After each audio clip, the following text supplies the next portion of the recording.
जी। खुश रहो बेटा। प्रणाम माता जी। खुश रहो बेटा।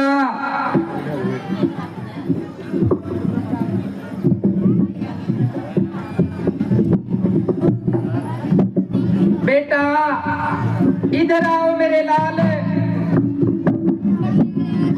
बहुत दिन लगाए, कहो तुम्हारे मामा नाना जी तो राजी हैं? हाँ माता जी, सब प्रकार से खुश हैं, मगर अभी तक मुझे पिताजी के दर्शन नहीं हुए। पिताजी कहाँ हैं? बेटा जरा धैर्य करो, सफर की थकान उतारो, धीरे धीरे सब मालूम हो जाएगा। माता जी, मेरी थकान तो पिताजी के दर्शन करते ही दूर हो जाएगी। नहीं बेटा, पहले थोड़ा कुछ खा लो, फिर धीरे धीरे सब हाल बता दूंगी। माते, मैं पूछता हूँ पिताजी कहाँ हैं, और आप कहती हो धीरे धीरे सब हाल बता दूंगी। आश्चर्य है, जो बात तुम कहती हो वो भी उलझी हुई। हाँ बेटा, मैं कह तो रही हूँ कि धीरे धीरे सब हाल बता दूंगी। माता जी,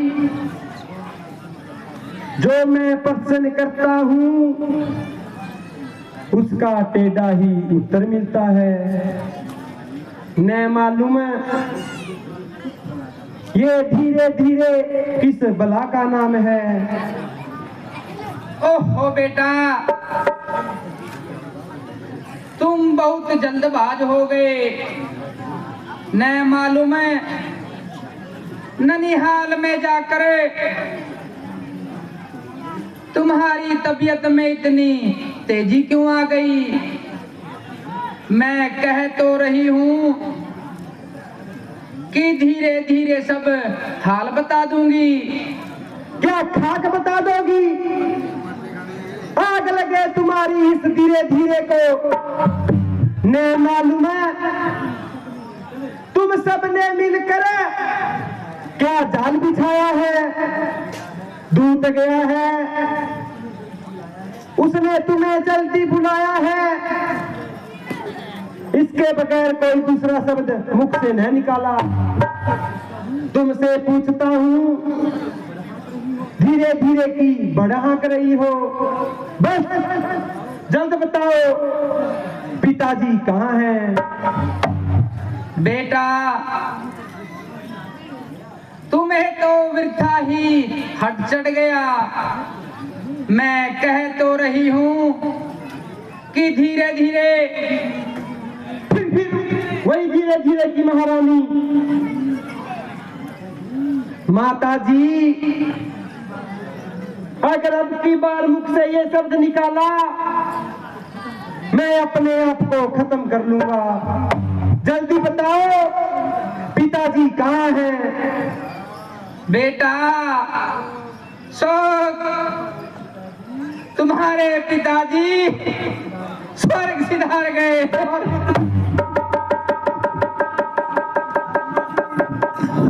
आप पिताजी क्या कहा माते? पिताजी स्वर्ग सिधार गए। अशोक, मैं अंतिम समय में उनकी कोई सेवा न कर सका। भाई रामचंद्र जी और लक्ष्मण जी ही भाग्यवान हैं। इनके हाथों में पिताजी ने प्राण त्यागे। अच्छा पापा, ये तो बताओ पिताजी को रोग क्या था? बेटा, रोग तो कुछ भी नहीं था, बस है राम है लक्ष्मण कहते हुए प्राण त्याग दिए। है माते, क्या कहा? भाई राम और लक्ष्मण जी भी यहाँ नहीं थे? हाँ बेटा, वो तो पहले ही वन को चले गए थे। उन्हीं की जुदाई में तो महाराज ने प्राण त्याग दिए। तुम्हें तो बिल्कुल भी याद नहीं किया।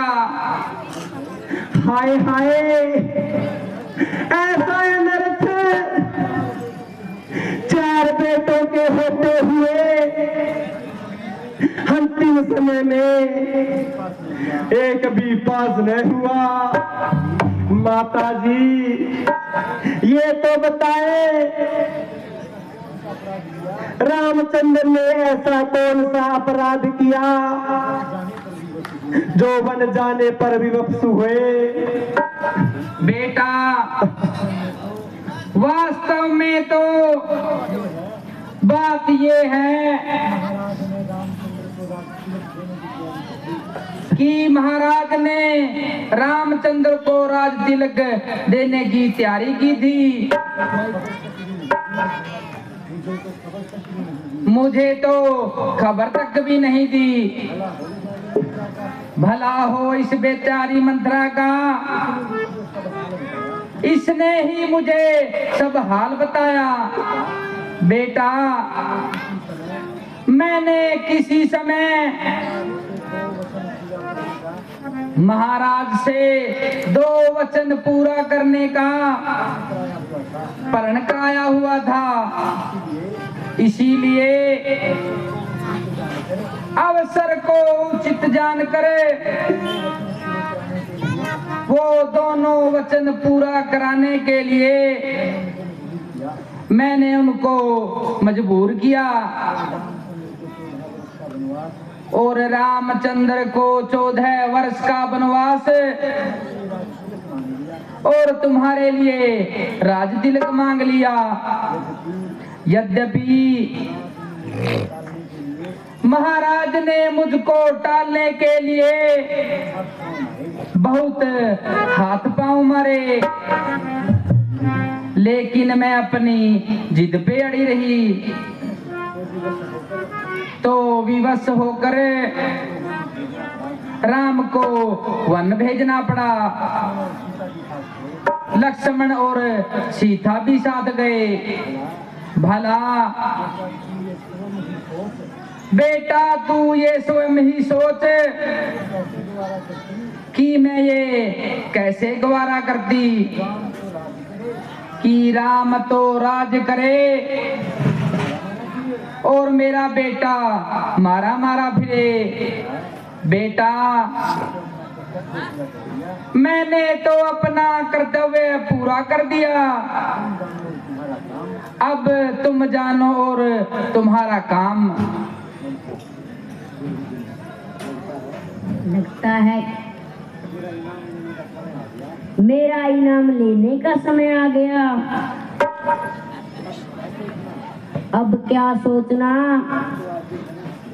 अब तो आगे होना ही पड़ेगा।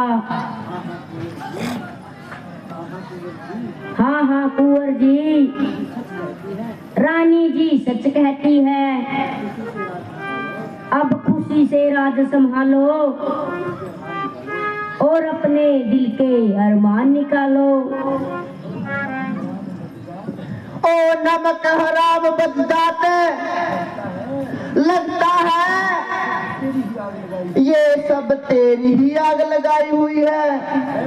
ठहर, तेरी तो अभी खबर लेता हूँ और तुझे इस खैर खुआई का इनाम देता हूँ। भैया जो कुछ होना था हो लिया, हमें अपने कर्मों को रोना था रो लिया। अब तबीयत तो टिकाओ, स्त्री पर हाथ उठाकर अपने कुल को दाग न लगाओ। हो तुएल, जल्दी यहां से दूर हो जा, मेरी आंखों के सामने से चली जा। पिताजी, आ भैया राम, आ पिताजी, आपके जाते ही